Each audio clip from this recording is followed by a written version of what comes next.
Right now, a 20th century law is colliding with 21st century tech, and the future of music, it's on the line. So, can a law from 1968 really handle AI in 2025? It's being pushed to its absolute breaking point. The whole thing hinges on this one idea: human authorship. And that right there is the source of the entire problem. This battle is being fought on two major fronts: the music AI learns from and the music it creates. The input problem starts with training. You see step 2, making copies without permission? That's likely mass copyright infringement.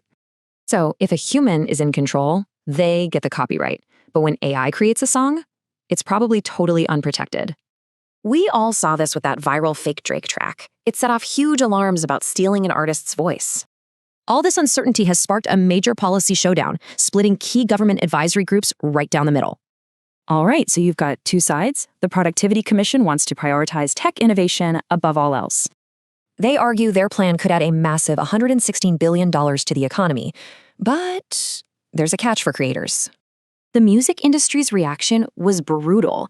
They just called it legitimized digital piracy. End of story. They're projecting that unlicensed AI could cost musicians over $500 million in just a couple of years. Their counteroffer is a really clear market-based solution. Just 3 things: consent, credit, and compensation. In a complete rebuttal, the Senate committee's report sided with the creators, demanding transparency and licensing. Caught in the middle of all this, the government basically hit the pause button and formed a new group to mediate. And look, this isn't just happening in Australia. The entire world is grappling with this exact problem right now.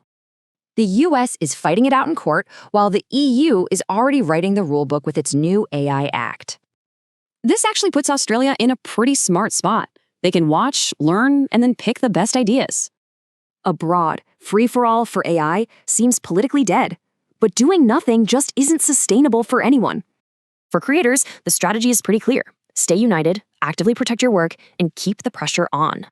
And for AI developers, the smartest move is to get ahead of regulation by negotiating those licenses now.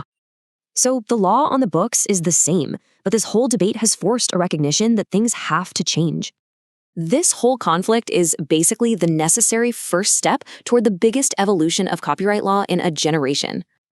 The final outcome is not yet written, which leaves one massive question for the future of music and tech. Hit that subscribe button for the latest updates on copyright clashes, creator rights, AI tutorials, and the algorithms shaping our future. See you next time.